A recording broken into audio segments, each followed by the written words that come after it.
बहू आज क्या बनाया है खाने में? ये इनका टिफिन पैक कर दिया, मेरा लंच पैक हो गया और ये। हाँ माँ जी, क्या कहा आपने? अरे बहू, मैंने पूछा खाने में क्या बनाया है? आज पुलाव बनाया है माँ जी, सुबह के ताजा गरम चावल है, खा लीजिए। पुलाव? सत्यानाश, फिर से मतलब चावल बनाए हैं। ये बहू तो चावल खिला खिला कर बुढ़ापे में मोटापा, कोलेस्ट्रॉल, दिल की बीमारी और ना जाने क्या क्या रोग लगा देगी।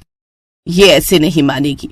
मैं अभी जाकर अनुभव से बात करती हूँ। प्रोमिला अनुभव के पास जाती है। ये क्या है बेटा, जब से बहू ब्याह कराई है बस चावल ही खाने को मिलते हैं। उसे बोल कभी तो रोटी पराठे कुछ बना दिया करे। माँ, अब वो बेचारी ऑफिस के साथ साथ घर का काम भी संभालती है, तो जितना उसको समय लगता है उस हिसाब से बना देती है। चुप कर, आया तू बड़ा बीवी की तरफदारी करने वाला। ये कहकर वो वहाँ से चली जाती है। प्रोमिला की बहू करिश्मा एक पढ़ी लिखी कामकाजी महिला थी। वो रोज सुबह 9 बजे ऑफिस जाती और शाम को 6 बजे घर लौट कर आती। शर्मा परिवार को तो शुरू से ही पढ़ी लिखी नौकरी पेशा लड़की ही चाहिए थी, इसलिए शादी से पहले जहाँ करिश्मा नौकरी कर रही थी, शादी के बाद भी वो उसी प्राइवेट कंपनी में नौकरी जारी रखती है। उसके ससुराल में उसके सास ससुर और एक ननद रिंकी थी। रिंकी बड़ी ही आलसी थी।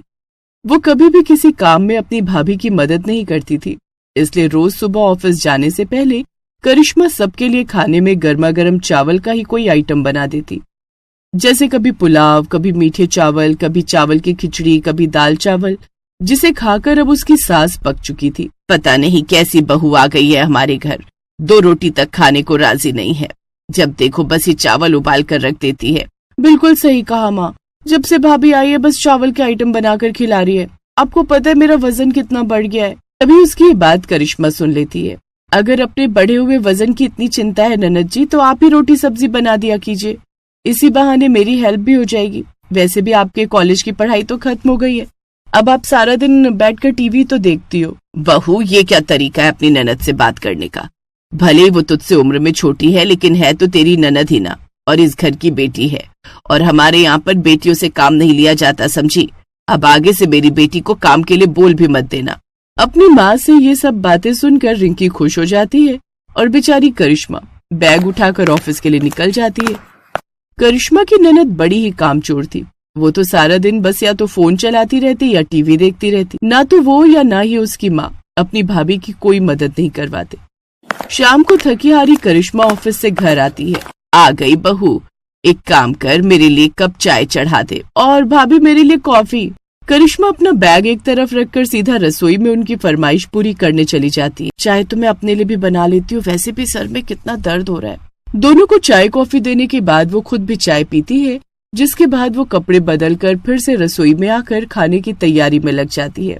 खाना बनाकर सबको खिलाकर फिर ऑफिस का थोड़ा काम निपटाकर रात को तकरीबन 1 बजे सोने जाती। फिर अगली सुबह आप सभी जल्दी से ब्रेकफास्ट के लिए टेबल पर आ जाइए। है बहू, अब ये क्या है? माँ जी, आज आपकी खिदमत में पेश है गर्मा गर्म फ्राइड राइस। हे राम, फिर से राइस। माँ जी, आज फ्राइड राइस बनाए जिसमें सब्जियां भी डली हुई हैं, आप वही खा लीजिएगा। एक बार फिर वो सब सुबह सुबह गर्मा गर्म चावल खा लेते हैं। करिश्मा, नाश्ता हो गया तो चलो मैं तुम्हें ड्रॉप करते हुए ऑफिस के लिए निकल जाऊंगा। वो दोनों ऑफिस के लिए चले जाते हैं। माँ, ये भाभी भी ना बड़ी आलसी है, ये जानबूझकर ना चावल बना देती है। पूछो क्यों? वो क्यों? क्योंकि वो काम से बचना चाहती है, इसलिए। ये तो झट से बन। रिंकी अपनी भाभी की मदद करने की जगह उल्टा उनके खिलाफ अपनी माँ के कान भरती है। ऐसे ही समय बीता और कुछ समय बाद करिश्मा की ननद रिंकी के लिए नितिन नाम के लड़के का रिश्ता आता है। देखने दिखाने की रस्म होती है और दोनों परिवारों को ये रिश्ता पसंद आ जाता है और उनकी शादी हो जाती है। शादी के बाद रिंकी अपने ससुराल जाकर अगले दिन अपनी पहली रसोई के लिए किचन में जाती है। बहू, तू कुछ मीठा बना ले, नई बहू के हाथों पहली रसोई में मीठा बनवाना शुभ होता है। जी माँ जी। ये कहकर सास रसोई से चली जाती है और कुछ देर बाद रिंकी डाइनिंग टेबल पर मीठे चावल लाकर सबको परोसती है। ये क्या है बहू, तुझे तो मीठा बनाने के लिए बोला था। हाँ तो माँ जी, बना तो दिए मीठे चावल। अब नई बहू पहली बार कुछ बनाकर लाई थी, इसलिए किसी ने कुछ नहीं कहा और चुपचाप वो मीठे चावल खा लिए। लेकिन किसी को नहीं पता था कि ये सिलसिला अब आगे भी ऐसे ही चलने वाला है। रिंकी बहू, आज मेरे मायके से तेरे मामा और मामी सास आ रहे हैं। उन्हें कुछ काम है इस शहर में, इसलिए तू उनके लिए कुछ खाने के लिए बना दे। ठीक है माँ जी। कुछ देर बाद मेहमान घर में आते हैं। और रिंकी उन सबके लिए खाना परोसती है, जिसमें रायते के साथ होता है पुलाव। पुलाव पुलाव? साथ में बूंदी रायता भी है मामी जी, ध्यान से देखिए। जानकी की मनी मन बुड़बुड़ाहट शुरू हो जाती है, लेकिन उस वक्त वो अपनी बहू से कुछ नहीं कहती। फिर शाम को, बहू मेहमानों के लिए पुलाव कौन बनाता है? क्यों माँ जी, कितने टेस्टी लगते हैं खाने में और झट से बन भी जाते हैं। अब इतनी गर्मी में कौन खड़े होके पकवान बनाता रहे। अच्छा, अब मैं थक गई हूँ, थोड़ा कमरे में आराम करके आती हूँ। अब इसी तरह रिंकी अपने ससुराल में दिन रात चावल ही बनाती रहती। कभी चावल वाली खिचड़ी, कभी दाल चावल, तो कभी मीठे चावल या पुलाव। अब दिन रात ये सब खाकर वो सब परेशान हो जाते हैं। ये क्या बहू, तू जब से आई है तू बस दिन रात चावल ही बनाती रहती है। तेरे आने के बाद रोटी सब्जी खाने के लिए हम तरस गए हैं। तो क्या हुआ माँ जी, मेरी भाभी भी तो रोज सुबह नाश्ते में चावल ही बनाती है, और मैं कौन सा आपको ठंडे खिला रही हूँ, गर्मा गर्म चावल ही तो बनाकर देती हूँ। अरे कोई एहसान नहीं करती, और तेरी भाभी जॉब वाली है, जो कि तुम्हारी डिमांड थी ताकि वो घर की आर्थिक स्थिति में हाथ बटा सके, इसलिए अब तुम लोगों को तो इतना एडजस्टमेंट करना ही पड़ेगा। वैसे एक बात बता, तुझे रोटी सब्जी बनानी आती भी है या नहीं? माँ जी वो क्या है ना, मैंने भाभी को चावल ही बनाते देखा था, इसलिए मुझे वही आते हैं। लेकिन अब हमसे और ज्यादा चावल नहीं खाए जाएंगे। तुम्हारे कारण मेरी माँ का कोलेस्ट्रॉल कितना बढ़ गया पता है तुम्हें? अब मैं इनकी सेहत के साथ रिस्क नहीं ले सकता, इसलिए तुम आज ही अपने मायके चली जाओ। ये सब सुनकर रिंकी को अपनी गलती का एहसास होता है और वो सबसे माफी मांगती है। कोई बात नहीं बहू, अब मैं तुझे खाना बनाना सिखाऊंगी। उस दिन के बाद रिंकी भी आलस त्याग देती है और अब जल्द ही रोटी सब्जी बनाना सीख जाती है, जिससे अब उसके ससुराल वाले काफी खुश थे। कुछ दिन बाद वो अपने मायके जाती है, जहाँ शाम के वक्त, बेटी अब तो चावल मेरे गले में अटकने लगे हैं, मैं आज आप सबके लिए रोटी सब्जी बनाती हूँ। अब रिंकी सबके लिए रोटी सब्जी बनाकर तैयार कर देती है। ये देखकर उसकी माँ और भाभी सभी हैरान थे। ये सूरज कहाँ से निकला, कहीं मैं कोई सपना तो नहीं देख रही? नहीं भाभी, ये तो बस आपकी ननद का आपके लिए प्यार है। आप भी तो इतने समय से हमारे लिए इतना कुछ कर रही थी। और माँ भाभी सिर्फ अपने लिए नौकरी नहीं करती, इस घर का भार उठाने के लिए करती है, तो कम से कम आप या मैं काम में उनकी मदद करके उनका हाथ तो बटा ही सकते हैं ना। ये सुनकर करिश्मा की आंखों में आंसू आ जाते हैं और वो अपनी ननद को गले से लगा लेती है। साथ ही अब करिश्मा की सास को भी अपनी गलती का एहसास होता है और वो भी उससे माफी मांगती है और अब अपनी बहू का खाना बनाने में मदद करती है, जिससे अब उनके घर में चावल के साथ साथ रोटी सब्जी भी बनने लगती है।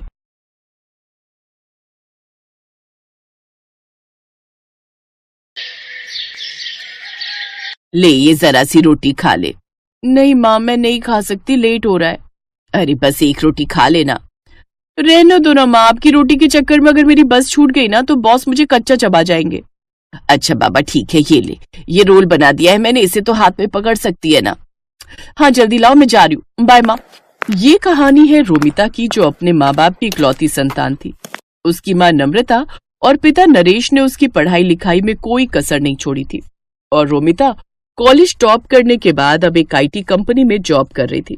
फिर उसी शाम, माँ आप पापा की बीवी हो, मेरी नहीं, रोज ऐसे बैठकर मेरा इंतजार क्यों करती हो? आप सो जाया करो ना टाइम से। जब तू माँ बनेगी ना तब तुझे मालूम चलेगा कि अपने बच्चे को देखे बिना माँ की आंखें नहीं लगती। अच्छा पर पहले मेरी शादी तो करवाओ या ऐसे ही माँ बन जाओ, बताओ। रुक बदमाश कहीं की, अभी बताती हूँ तुझे। रोमिता हंसते हुए अपने कमरे की तरफ जाने लगी, तभी उसके पापा सामने पड़ गए और फिर, अरे अरे क्या हो रहा है भाई? कुछ नहीं पापा, मैंने माँ से कहा कि मेरा हलवा खाने का मन है, तो देखो ना माँ मुझे मारने आ रही हैं। क्या नम्रता, हलवाई तो मांग रही है, बना दो ना उसके लिए, इसमें इतना गुस्सा करने की क्या बात है? रोमिता अपने परिवार की जान थी। वक्त ऐसे ही हंसते खेलते गुजर रहा था और फिर एक दिन, नम्रता जरा इधर आओ। क्या हुआ जी? अरे वो लखनऊ वाले मौसा जी है ना? हाँ हाँ, क्या हुआ उन्हें? उन्हें कुछ नहीं हुआ, उनका फोन आया था, रोमिता के लिए एक रिश्ता बताया। कह रहे थे कि खुले विचारों वाला परिवार है, उन्हें लड़की के जॉब करने पर भी कोई आपत्ति नहीं है, और सबसे बड़ी बात वो लोग इसी शहर में रहते हैं। अरे वाह, ये तो बहुत अच्छा रहेगा। क्या अच्छा रहेगा माँ? मुझे नहीं करनी शादी वादी। क्यों भाई, क्यों नहीं करनी शादी तुम्हें? मैं चली जाऊंगी तो आप दोनों का ख्याल कौन रखेगा? तुम रखोगी और कौन रखेगा? अभी तो हमारे हाथ पैर चल रहे हैं, जब हम बूढ़े हो जाएं तो हमसे मिलने आती रहना, और क्या। नहीं पापा, पता नहीं कैसे होंगे वो ससुराल वाले, मुझे कहीं नहीं जाना। ऐसा नहीं कहते पगली, बिटिया तो पराया धन होती है, एक न एक दिन तो उसे ससुराल जाना ही पड़ता है। और पता है जिस जगह से रिश्ता आया है ना, उन्हें तेरे जॉब करने से कोई दिक्कत नहीं है, और तो और वो भी इसी शहर में रहते हैं, तो तुझे जॉब बदलनी भी नहीं पड़ेगी। अब बताओ, अब इससे बढ़कर और क्या चाहिए। रोमिता भी यही चाहती थी कि शादी के बाद भी वो जॉब करती रहे, तो काफी मान मनव्वल के बाद उसने इस रिश्ते के लिए हाँ कर दी। और कुछ दिन बाद रोमिता शादी करके रंजीत के घर आ गई। रंजीत एक फैक्ट्री में मैनेजर था। घर में उसके माँ पिता और एक बहन थी जिसकी शादी अभी नहीं हुई थी। और फिर, बहुत किस्मत वाली हो तुम जो तुम्हें हमारे जैसा परिवार मिला। अरे मेरे रंजीत के लिए तो लड़कियों की लाइन लगी हुई थी। अब वैसे ये बताओ, तुम कहाँ जॉब करती हो, मतलब कि तुम्हारा ऑफिस कितना दूर है यहाँ से? मम्मी, मैं नेस्टेक कंपनी में सॉफ्टवेयर इंजीनियर हूँ, मेरा ऑफिस यहाँ से ज्यादा दूर नहीं है। अच्छा, मेरा रंजीत तो हर महीने 30,000 रुपए कमाता है। वैसे तुम्हारी तनख्वाह कितनी है? 10-15 हजार तो मिल जाते हैं कि नहीं? मम्मी जी, सब कटा के करीब 40,000 आ जाते हैं। इतना सुनते ही कमला चुप हो गई। रोमिता के जवाब ने उसका घमंड तोड़ दिया था। वो आगे कुछ न कह सकी और वहां से चली गई। लेकिन रोमिता को इस बात का एहसास नहीं हुआ कि जाने अनजाने में ही सही, पर उसने अपनी सास की ढंग से बेइज्जती कर दी थी। फिर अगले दिन रोमिता सुबह जल्दी उठी और अपना टिफिन पैक करने लगी। ठीक उसी वक्त कमला वहां आई और बोली, अरे बहू, इतनी सुबह तैयार होकर कहाँ जा रही हो? मम्मी जी, शादी के लिए बस कल तक की लीव मिली थी मुझे, तो आज से मुझे ऑफिस जाना होगा। अच्छा, और लौटोगी कब तक? शाम को 6-7 बजे तक। ये कहकर रोमिता वहां से निकल गई। सच ये था कि कमला रोमिता की जॉब से बहुत ज्यादा खुश नहीं थी, लेकिन आता हुआ पैसा किसे बुरा लगता है, इसलिए वो चुप थी। लेकिन उस दिन शाम को रोमिता को घर आने में थोड़ी देर हो गई, लेकिन आते ही वो सीधा खाना बनाने में जुट गई। उसके बाद उसने सारे बर्तन धोए और फिर, कल से थोड़ा पहले घर आ जाना बहू, ठीक है? अब तुम्हारी शादी हो गई है तो घर की जिम्मेदारियां भी तो हैं। अब हर रोज सारा खाना मैं अकेले तो नहीं बनाऊंगी इस उम्र में, है ना? जी माँ जी। कमला रोमिता को सुनाकर वहां से चली गई। वो अगली सुबह जल्दी उठी और ढेर सारा खाना बनाकर ऑफिस चली गई। फिर उसी शाम, ये खाना तो तुमने सुबह बनाया था ना? हाँ मम्मी जी, क्यों, पसंद नहीं आया क्या आपको? नहीं, ठीक है। उस दिन तो कमला ने रोमिता से कुछ नहीं कहा, लेकिन कमला को ये बात हजम नहीं हो रही थी कि रोमिता क्यों इतनी आसानी से सब मैनेज कर ले रही है।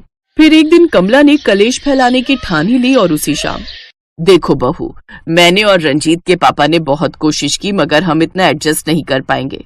इन्हें गरम खाना खाने की आदत है, समझी? तो कल से शाम का खाना शाम को ही बनाना, समझी? पर मम्मी जी, अब बहस मत करो मुझसे, जो कह रही हूँ बस वही करो। अपनी सास से डांट खाकर रोमिता बहुत परेशान हो गई। उसे समझ में नहीं आ रहा था कि वो ऑफिस के साथ साथ घर का काम कैसे मैनेज करे। इस चक्कर में वो ऑफिस में भी परेशान रहने लगी। फिर अगले दिन, मम्मी जी, मुझे आपसे कुछ बात करनी थी। हाँ बोलो, क्या बात है? वो मैंने रिजाइन कर दिया है, अब कल से मैं ऑफिस नहीं जाऊंगी। अरे पर ऐसा क्यों किया तुमने?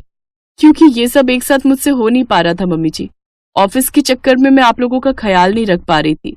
अच्छा ठीक है, फिर अब जाओ, जाकर मेरे लिए चाय बना दो। अजीब बात यह थी कि जो कमला हमेशा यही चाहती थी कि रोमिता जॉब छोड़ दे, अब वो उसके जॉब छोड़ने पर भी परेशान थी। लेकिन उसने अपनी परेशानी रोमिता के सामने जाहिर नहीं की। उधर अब रोमिता जल्दी जल्दी काम निपटाकर अच्छे से आराम करती। उसे एक ब्रेक चाहिए था जो अब उसे मिल गया था। पर दूसरी तरफ रोमिता के जॉब छोड़ देने से घर का बजट हिल गया था।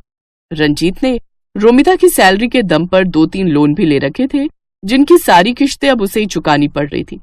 सिर्फ एक ही महीने में हालत इतनी खराब हो गई कि लोन चुकाने के लिए रिश्तेदारों से कर्ज लेना पड़ गया। और फिर एक शाम पूरे परिवार के सामने कमला ने अपने दिल पर पत्थर रखकर कहा, वो रोमिता, मुझे बुरा लग रहा है कि तुमने नौकरी छोड़ दी।